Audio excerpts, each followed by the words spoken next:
10만 명 이상을 하나님께로 인도한 것으로 알려진 R.A. 토레이라는 목사님이 계십니다. D.L. 무디와 함께 미국의 복음 부흥 운동을 주도했던 위대한 복음 전도자이셨습니다. 우리나라에서 선교하다가 몇 년 전에 소천하신 성공의 대천덕 신부라는 분이 계시죠. 한국말로 대천덕 신부이신데 가톨릭이 아니에요. 이분은 개신교 성공회 신부이십니다. 이분의 친할아버지이기도 하십니다.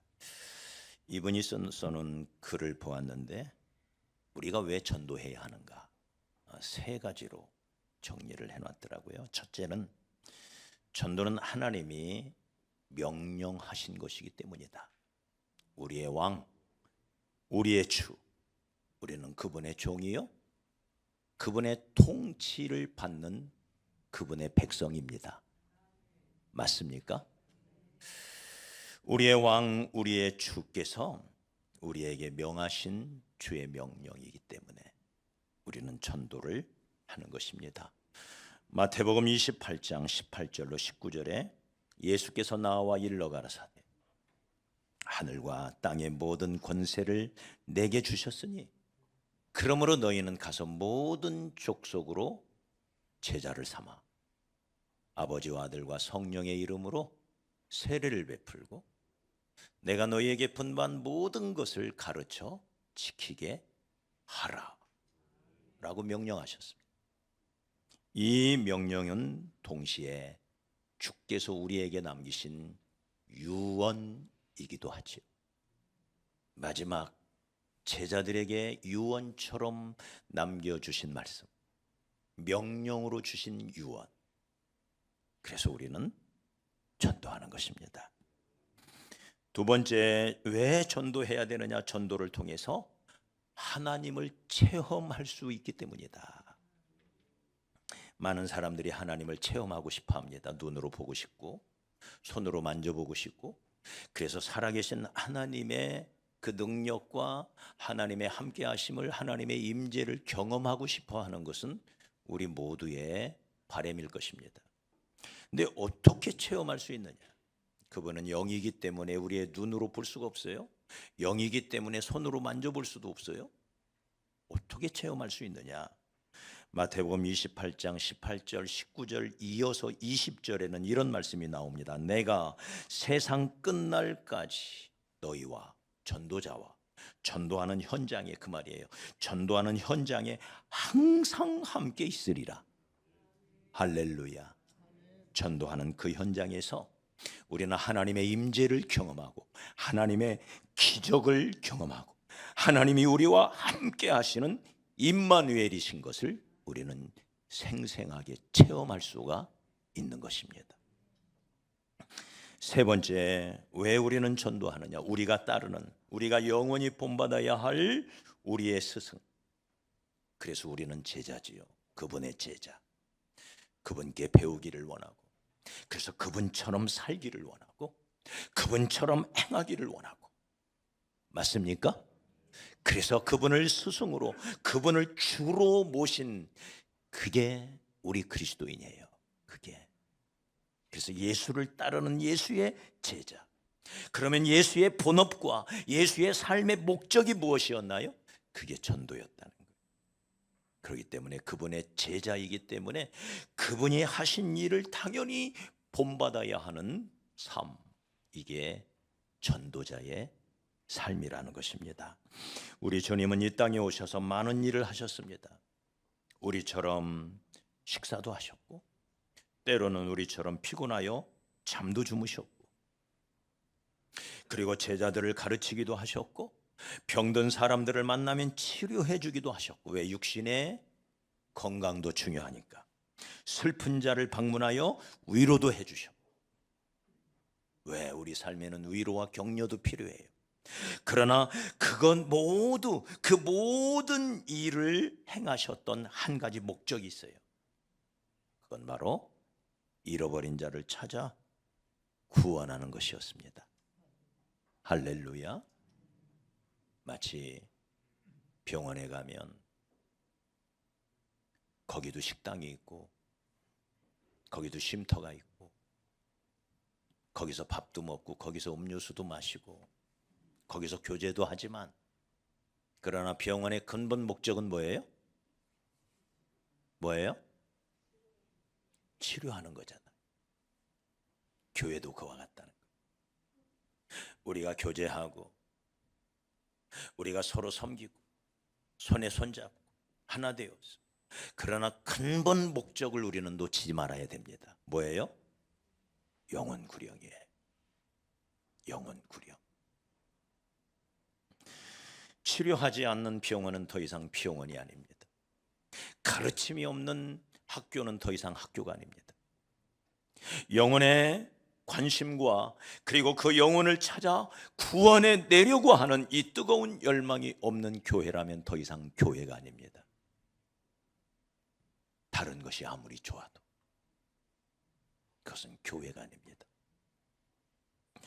그러므로 주님이 오신 근본 목적, 세상을 구원하러 이 땅에 오셔서, 낮고 천한 이 땅에 오셔서 식사할 겨를도 없이 다니며 복음을 전하고 마침내 십자가에 달려서 모든 사람을 위하여 십자가에 달려 돌아가셨고 3일 만에 새 생명 주시려 부활하신 이 모든 것은 결국 한 영혼을 구원해내기 위하여, 다시 말해 전도하기 위함이었다. 주님은 이렇게 말합니다. 아버지께서 나를 세상에 보낸 것처럼 나도 너희를 세상에 보내노라. 가서 만민에게 복음을 전파하라. 복음의 위대한 제사장 직무를 저와 여러분에게 주신 거죠. 누가복음 19장 10절에 인자에 온 것은 잃어버린 자를 찾아 구원하러 왔다. 마가복음 1장 38절에도 이르시되 우리가 다른 마을들로 가자. 어느 마을에 들어갔어요. 병자를 고쳐주고 따뜻한 손길로 병자들을 어루만져 주면서 가정가정 찾아가서 그들을 위로하고 격려하며 그들에게 힘을, 소망을 불어넣어 주셨던 주님이, 마을 사람들은 아마도 그 예수님이 자기 마을에 더 오래 계셨으면 얼마나 좋을까, 그렇게 생각했을 거예요. 그런데 주님이 이렇게 말합니다. 우리가 다른 마을들로 가자. 거기서도 전도하리니 내가 이를 위하여 왔노라. 할렐루야. 여기 있는 영혼도 소중하지만 아직 저 마을에 마귀에게 붙잡혀 있는 그들도 하나님의 백성이기 때문에 그들에게 또 가서 복음을 전하셨던 예수님의 모습, 그분의 근본적인 삶과 사역의 목표요 목적이었던 것이죠. 그래서 우리도 전도하는 것입니다.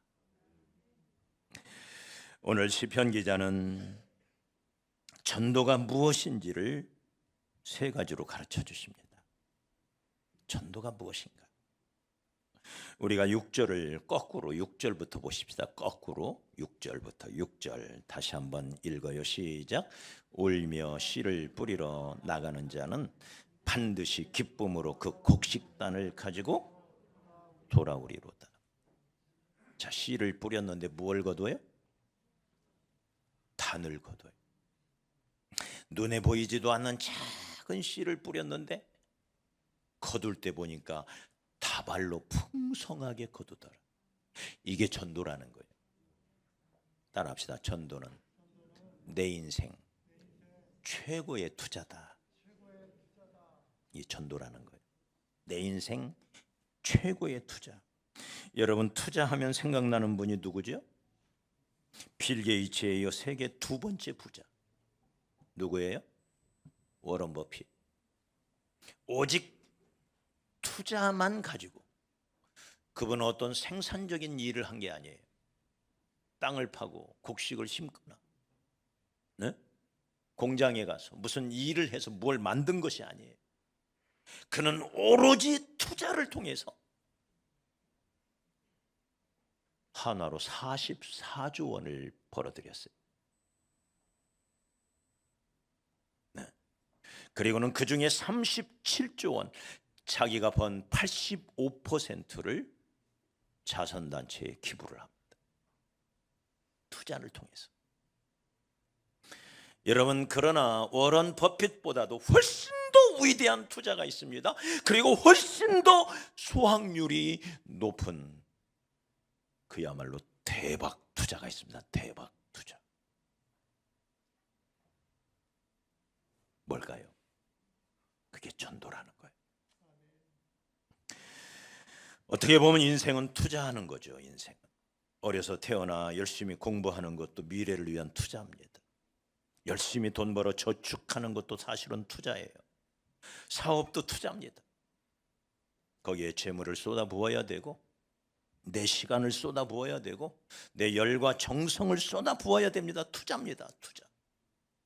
자녀 교육도 투자지. 네? 한 자녀를 키우는데 보통 100만 원 안팎이던데 매월. 그렇게 많은 투자를 합니다. 농부가 봄철에 씨를 뿌리는 것도 투자요.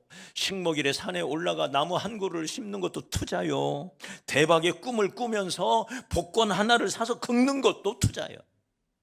어떻게 보면 투자.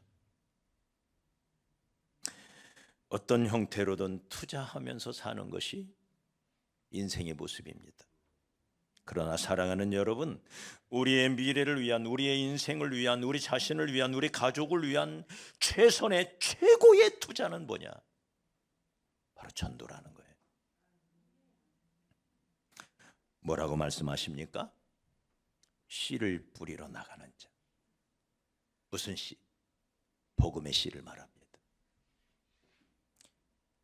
단을 가지고 돌아오리로다. 여러분, 이 전도라는 이 투자는 실패가 없습니다. 그러니 후회도 없습니다. 그러니 실수할 리도 없습니다. 놀라운 결과를 가져옵니다. 복음이라는 씨의 특징은 발화율이 100%. 발화율. 네, 씨를 뿌리면 씨가 싹이 나는 걸 발화율이라고 하죠. 공수표가 없다는 거예요. 그리고 그 수확률이 1000% 만프로. 작은 씨를 뿌렸는데 시칠리아 섬에 있는 밤나무는 지구상 존재하는 나무 중에 가장 큰 나무로 알려져 있습니다. 그 밑둥아리만 둘레가 63m.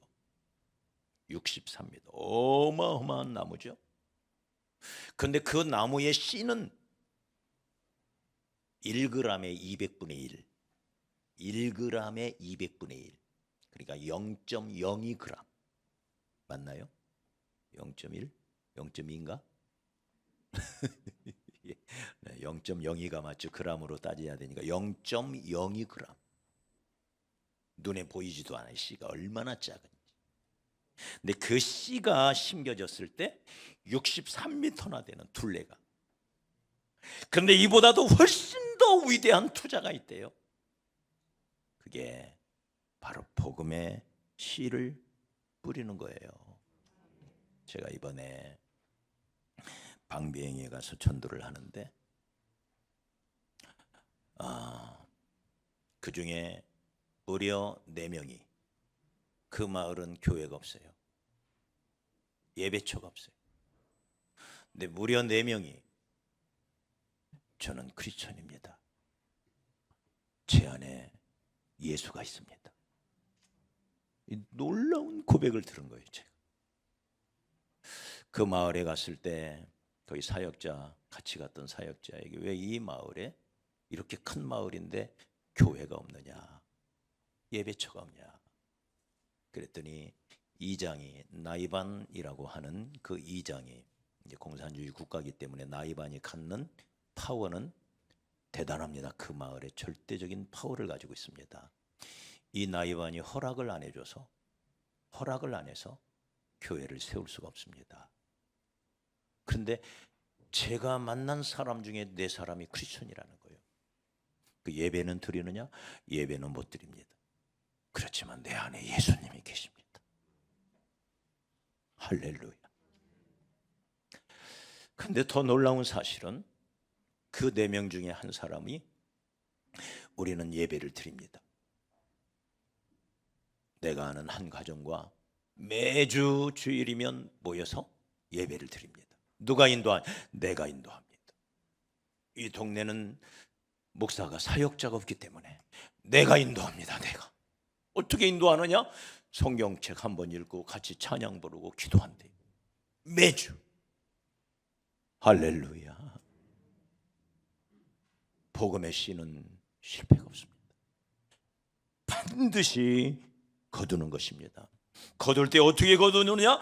풍성하게 거둡니다. 다니엘 12장 3절에 많은 사람을 옳은 대로 돌아오게 한 자는 하늘의 별처럼 영원토록 비치리라. 할렐루야. 정주영 씨 보세요. 이건희 씨 보세요. 얼마나 많은 사람들이 그들의 부를, 그들의 성공을 부러워했습니까? 그러나 죽고 나니 그게 무슨 의미가 있어요? 네? 무슨 의미가 있어요? 여러분, 우리가 복음을 전한 것, 이것을 가리켜 우리 주님은 말하기를 하늘의 별처럼 영원토록 빛나리라. 할렐루야. 그래서 전도하는 그 사람은 어떻게 보면 육신적으로, 세상적으로, 경제적으로는 가난하고 초라할 수가 있습니다. 그러나 그는 알아요. 자기가 얼마나 위대한 부자인지. 이 자부심이 있기를 주의 이름으로 축복합니다. 우리가 전하는, 우리가 뿌리는 이 복음의 씨앗이 얼마나 위대한 씨인지를 우리가 알고 전해야 한다는 거예요. 전도는 씨를 뿌리는 것인데, 씨 뿌리는 게 쉬운 일일까요? 어려운 일일까요? 쉽지 않아요. 그래서 시편 기자는 씨 뿌리는 사람을 이렇게 묘사를 합니다. 울며 씨를 뿌리러 나가는 자는, 울며. 쉬운 일이 아니에요. 네. 우리가 545명 전도하는 이 쉬운 일이었을까요? 처음부터 우리는 7일 동안 우리 인생의 7일을 주님 앞에 온전히 부어드리자 하고 갔지만, 낮의 온도가 32도에, 한국으로 따지면 가장 더운 여름이에요. 한국 날씨. 건기이기 때문에 먼지가 그냥 푹합니다. 네. 우리가 호텔에 머물렀다고 하는데 무슨 좋은 호텔이 아니에요. 15,000원짜리. 이동할 때는 항상 추럭을 불러서 추럭을 개조한 먼지를 다 뒤집어 써야 돼. 매연을 그대로 맡아야 돼. 우리가 거기 기독 실업인들 모임이 있어서 토요일 날 가서 제가 예배를 인도했는데, 그중에 여행사를 하시는 사장님이 2분이 계시더라고요. 우리가 트럭을 타고 온 모습을 보면서, 왜 목사님 트럭 타고 다니세요? 밴 불러주시. 밴. 시원하게 에어컨 나오고. 아닙니다. 우리는 관광 온 것이 아닙니다. 우리 팀 맞아요? 관광 온 것이 아닙니다. 내가 관광을 왔다면 이까이 거 몇 푼이나 간다고 거기 밴 불러봤자, 네? 3만 원이면 얼마든지 다닐 수 있어요. 3만 원이. 우리는 관광 온 것이 아닙니다. 우리는 전도하러 왔습니다. 모든 라오 청년들이 먹는 것을 같이 먹고 그들과 같이 자고. 맞아요? 이게 선교지. 흙바닥에 매트를 깔고 거기서 그냥 자는 거예요. 네. 쉬운 일인가요? 쉽지 않죠. 그래서 울며 씨를 뿌린대요. 울며. 전도자의 삶을 사는 거 때로 결코 쉽지가 않아요. 나를 쳐서 복종시켜야 돼요. 네. 편히 쉬고 싶고 편히 살고 싶고 편히 놀고 싶고 내 육신의 안일과 내 육신의 편안함 모든 사람이 원하는 거죠. 네. 그래서 성경은 전도는 울며 씨를 뿌리는 거다. 울며 씨를 뿌리는 거다. 울며 씨를 뿌리는 거다. 할렐루야. 그러나 그렇게 울며 씨를 뿌리는데 다발로 거두는데 어떻게 거두느냐? 여기 이렇게 묘사를 하죠. 기쁨으로 그 단을 가지고 돌아오리로다. 울며 씨를 뿌리러 나가지만 돌아올 때는 기쁨으로 그 단을 가지고 돌아오는 것. 이게 전도지요.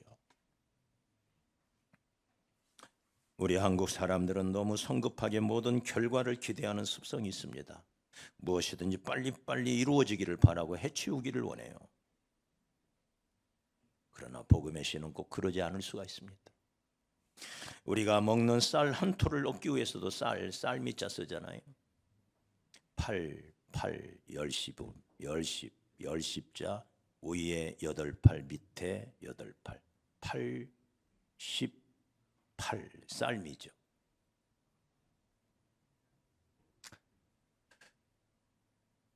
농사를 짓는데 농부의 손길이 88번 88번이 들어가야 된다라고 해석하는 분이 있고요. 농부가 쌀 한 톨을 얻기 위하여 논두렁을 88번 88번을 돌아다녀야 쌀 한 톨을 얻을 수 있다라는 의미로 해석하는 분들이 있습니다. 어떤 풀이든 간에 쌀 한 톨에 그만한 정성이 들어가야 된다는 거죠. 우리가 전도를 위하여 한 생명 한 영혼을 구하기 위하여 천하하고도 바꿀 수 없는 한 영혼을 한 생명을 구하기 위하여 우리는 기꺼이 울며 씨를 뿌릴 줄 아는 그런 우리가 되어야 할 줄 믿습니다. 다만 씨를 뿌리기 위하여 우리는 항상 이 생각을 하는 거예요. 내가 가지고 돌아올 그 풍성한 곡식을 생각하시기 바랍니다. 그러면 쉬워요. 네. 어떤 씨앗도 순식간에 결실할 수 없어요. 1870년 볼리비아에서 발견된 푸야라이몬디라는 꽃은 150년이 지나야 꽃이 핀대요. 심어놓고 평생 한 번도 못 보는 꽃이 있어요. 내가 심으면 내 아들, 손자, 증손자, 고손자 때 가야 그 꽃을 보는 꽃이 있다 이 말이에요. 네. 우리나라에 있는 용설난이라는 아름다운 난초가 있는데 이 용설난도 100년에 한 번 꽃을 피는데, 그러나 복음의 씨 100년이 지나든 200년이 지나든 반드시 거둡니다. 내가 못 거두면 내 아들이 거둘 겁니다. 내 교회가 못 거두면 다른 교회라도 거둘 겁니다. 할렐루야. 반드시 거둬요. 내가 못 거두면 다른 사람이 거두고, 내 교회가 못 거두면 다른 교회라도 거두고, 당대에 못 거두면 내 후대에 가서라도 거두는 것이 복음의 씨인 거예요. 반드시 거둡니다. 반드시 거둘 뿐만 아니라 풍성하게 거둡니다. 내 인생 최고의 투자, 내 인생을 가장 가치 있게, 가장 위대하게 펼쳐갈 수 있는 삶의 비결, 내가 받은 내 심령 속에 새겨진 이 복음을 전하며 사는 삶. 두 번째는 전도는 포로를 구해내는 거래요. 내 인생 최고의 투자일 뿐만 아니라 포로로 붙잡혀 있는 자를 건져내는 게 전도래요. 우리 거꾸로 이제 4절을 봐요. 4절 다 같이 시작. 여호와여 우리의 포로를 남방 시내들 같이 돌려 보내소서. 저는 이 불신자를 포로로 표현했다는 것이 너무 은혜가 돼요. 여러분, 포로는 누구죠? 포로는 아군입니까? 적군입니까? 네? 포로 아군이에요? 적군이에요? 아군. 내 부모 형제다 이 말이에요.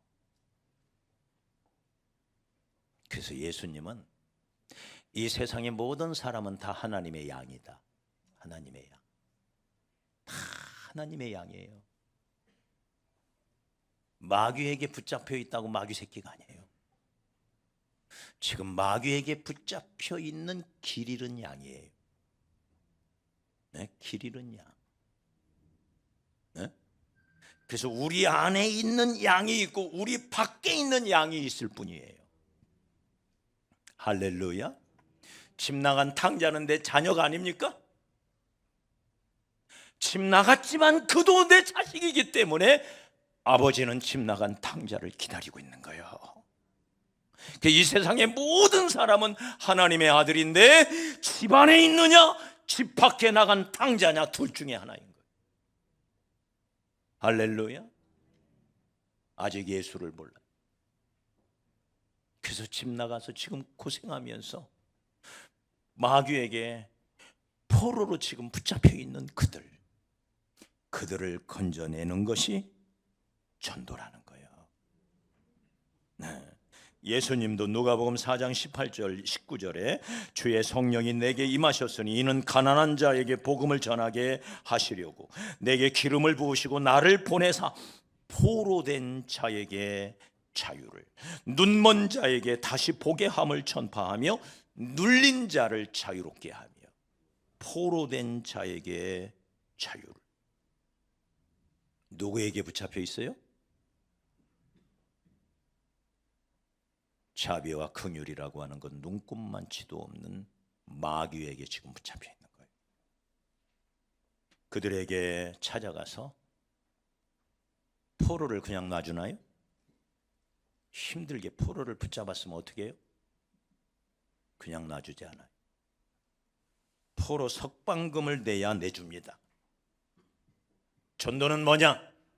마귀에게 붙잡혀 있는 자에게 예수 그리스도의 보혈이라고 하는 포로 석방금을 지불하고 빼내오는 거예요. 할렐루야. 네? 십자가 보혈이라고 하는 예수 생명이라고 하는 이 포로 석방금, 속전이라고 합니다. 속전. 네. 그 속전을 예수 피를, 예수 생명을 지불하고 빼내오는 거예요. 그래서 전도는 예수를 전하는 겁니다. 십자가에 달린 예수를 전하는 게 전도인 거예요. 그 십자가에 달린 예수 앞에 마귀는 꼼짝 못하고 손을 들고 잡혀있던 포로를 우리에게 내주는 거예요. 할렐루야. 이게 전도인 것입니다. 이번에 전도하러 시골집에 막 도착을 했는데 그 시골집이 난리가 아니에요. 꽹과리 소리 같은 게 들리고 막 무슨 이상한 소리가 들리고 사람들이 잔뜩 모여 있는 거예요. 분미 사역자 집에 갔는데 울타리가 높습니다. 집이 세 채가 있더라고요. 한 집이 분미 집이고 밑에는 형이 살고 앞집에 큰아버지가 살아요. 앞집에 같은 울타리 안에 시족사회. 근데 큰아버지가 알고 보니 무당인 거예요. 무당. 그래서 우리가 도착할 때 굿을 하고 있었어요. 개 한 마리를 잡아서 끈을 묶어 착 엎어놓고 펄쩍펄쩍 뛰면서 북을 치면서 이상한 소리를 지르면서 굿을 하고 있었어요. 네. 같이 이렇게 붙어있는 집이에요. 그리고는 온 동네 사람들이 모여서 그 고기를 구워서 먹으면서 밤 10시 넘어요. 그렇게 소리를 지르고 같이 맥주를 마시면서. 그런데 그 다음날 또 그렇게 하는 거예요. 자기 큰아버지 집이니까 우리도 가서 고기 먹자고. 그래서 가서 고기도 먹고 했는데 무당이에요. 무당. 무당. 근데 마지막 날 그 무당이 저를 찾아왔어요. 기도해 달라는 거예요. 할렐루야. 하나님이 진짜라고 하시면서 기도해 달라는 거예요. 아까 영상 속에 보여졌던 마지막 사진, 두 분이 앉아있고 부부입니다. 부부, 큰아빠 큰엄마. 제가 기도하고, 그게 무당이에요. 무당. 그 동네. 네, 사랑하는 여러분, 예수 앞에 모든 무당이, 모든 우상이 무너지는 줄 믿습니다. 예수가 가야 돼요.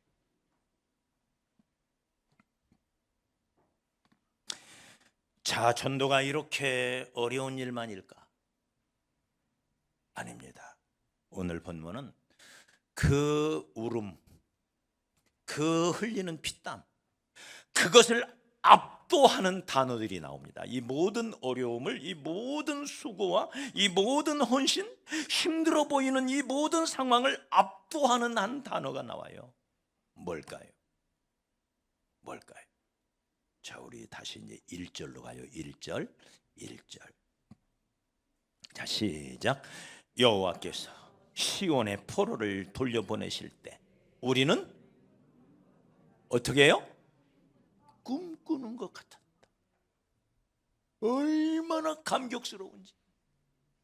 마치 이게 꿈이여 생시여라고 말하듯이 마치 꿈꾸는 것처럼 기쁨이 있었다. 이게 하나님의 기쁨입니다. 이게 바로 천국의 기쁨인 것입니다. 할렐루야. 우리 2절도 봐요. 2절 시작. 그때 우리 입에는 웃음이 가득하고 우리 혀에는 찬양이 찼었도다. 네? 얼마나 기쁨이 가득한지를 이렇게 표현하고 있습니다. 그러면서 한 단어가 나오죠. 2절 계속해서 읽읍시다. 시작. 그때의 문나라 가운데서 말하기를 여호와께서 그들을 위하여 무엇을? 큰 일을 행하셨도다. 4절에도 이 표현이 똑같이 나와요. 4절에도 3절에도 보면 여호와께서 우리를 위하여 큰 일을 행하셨으니 우리는 기쁘도다. 이게 전도라는 거예요. 우리에게도 이런 기쁨이 있기를 소원합니다. 그리고 이런 기쁨에 모두가 동참하기를 주의 이름으로 축복합니다. 성경은 죄인 하나가 돌아와 회개하며 주님 앞에 돌아올 때 회개할 것 없는 의인 99, 저와 여러분이죠. 의인 99명이 하나님을 기쁘게 하는 것보다 죄인 하나가, 못된 죄인 하나가 터벅터벅 돌아와, 죽게 돌아와 손을 들 때 그게 하나님께 더 큰 기쁨이 된대요. 할렐루야. 우리에게 이런 기쁨이 있기를 소원합니다. 신앙의 본질이기도 하고, 정말 주님을 사랑한다는 게 무엇인지, 우리가 목숨 바쳐 섬기는 예수, 우리가 왕으로 섬기는 우리 하나님이 무엇을 가치 있게 보는지, 네? 우리가 이런 본질을 놓치는 순간 교회는 교회가 아니에요. 진정한 교회, 주님이 기뻐하시는 교회의 모습으로 우리 교회가 더욱 나가는 그런 한 해가 되기를 주의 이름으로 축복합니다. 가장 가치 있는 투자, 가장 위대한 투자, 실수와 실패가 없는 투자, 가장 큰 기쁨을 가져다 주는 투자. 중국에 한 현명한 임금이 있었대요. 한 번은 이 왕이 신하 몇을 데리고 격언 사냥을 떠났다고 합니다. 격언 사냥. 격언 한마디에 상금 100냥을 주겠다는 깃발을 휘날리면서 마차를 타고 길을 갑니다. 어떤 과수원에 이르자 머리가 하얗고 허리가 구부라진 늙은 노인 하나가 땅을 파면서 사과나무를 심고 있는 거예요. 네? 이제 언제 죽을지 모르는 구부라진 할아버지 하나가 사과나무를 심고 있는. 왕이 이상히 여겨 노인을 불러서 말합니다. 자네 나이가 몇 살인가? 폐하, 저는 4살이 올시다. 그러는 거예요. 4살. 왕이 하도 어이가 없어서, 나이가 너무 많아서 당신 나이 잊어버린 거 아니야? 아닙니다.